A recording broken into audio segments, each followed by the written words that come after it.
Hello, thank you for taking time to look at my video. For legal reasons, I have to say this read should be seen for entertainment purposes or a scientific experiment. If you're nervous or a vulnerable disposition, maybe you should seek a second opinion, okay? Well, this is not technically a reading, it's just a bit of guidance, okay? Right then, today I'd like to talk about the mind, okay? A lot of people seem to be a bit of a slave to the mind, okay? We live in a time where there's more labour-saving devices. We tend to have a bit more time on our hands, but there tends to be more depression, more anxiety in the history of mankind, okay? And the reason why is because we're all up here, okay? We're working from a point of expectation. Expectation is a pathway to misery, okay? We beat ourselves up for our thoughts, okay? Say somebody winds us up and we think a negative thought, don't we beat ourselves up for thinking that? Okay, but the way the mind works, from my experience, is that it's always looking for similarities. Okay, so the last time we felt like we did when that person wound us up is, it could have been from years back. It could have been a horror film we saw as a child, just flashed up, and that flash comes up, and we think about this and associate with that situation, and then we beat ourselves up for thinking it. But what we should really do is reward ourselves for not carrying it out. Okay, that's how the mind is. Okay, for instance, if you're walking through the living room, there's a TV show on, your mind is soaking that up all the time. Okay, the radio, it's soaking it up. Okay, and what we're doing, if we get in a situation, we're using that for reference. We've got a choice or not.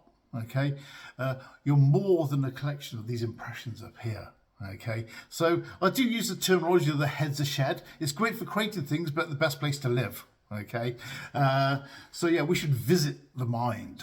Okay, rather than being slaves to the mind, because when we come from this point, we come from, we come from a point of expectation. It tends to be expectation is a pathway to misery, but also it's more negativity, there's more fear up here. Everything that's ever gone wrong that we've heard about is stored away. This for reference. Okay, so they can hold us back quite a bit. Okay, for instance, anxiety. Okay, heart's raised, hands like this. Okay, if it's going on up here, it's anxious. If it's going on our heart, we're excited. Okay, so we'll say, look around, there's an immediate danger.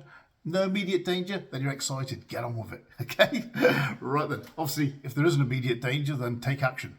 Okay, right then. Okay, so get this principle actually kind of stepping away from the mind. Okay, we should visit the place, say the hedge is shed. It's great for creating things, but it ain't the best place to live. Okay, and we need to work from this point of wisdom. Okay, well, wisdom is more in the heart. Okay, so, right, for instance, what I like to do now is, if you're not driving a car, okay, or operating heavy machinery, okay, if you're in a safe, comfortable space, okay, sit down, lie down, close your eyes, think about someone you love unconditionally or something you love unconditionally, okay? If you'd like to do that now,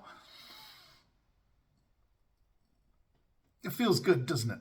Okay, right, so now you're at a point of love, okay? When you're at a point of love, we tend to give better advice and better guidance. It's a bit like when you got a friend that comes into your life and they got a bit of a disaster going on, and you just say the right stuff. You're not thinking what to say, it just pours from the heart, because your heart is a place of wisdom, okay?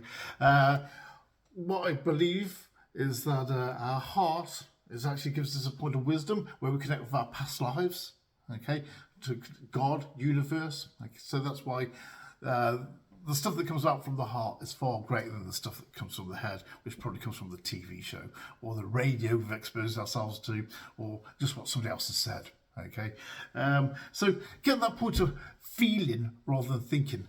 So if somebody comes into your life with a situation going on or with a tricky time at work, instead of working from the head, say you feel about it rather than what you think about it. Okay, you may take a little bit longer than just spieling whatever out. Okay, but what you'll realise is that the information that's coming out is far superior to the stuff you could have just thrown out of your head. Okay, yeah, so give that a bit of a whirl. Okay, if you want to get a bit more joy back into your life. Okay, because we don't really tend to live too much of a joyful existence when we're living in our head.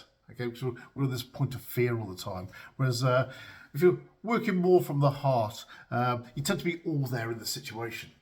Okay, so you work from the head, you're worried about what you're doing now, what you're doing next week, and what happened 6 months ago. You spread yourself thin.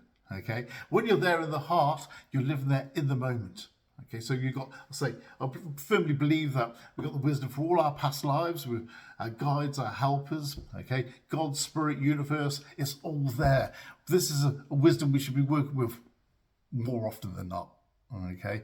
And also we tend to find this brings us more of a joyful existence, okay? Wow, I hope you enjoyed this video. There'll be more to come.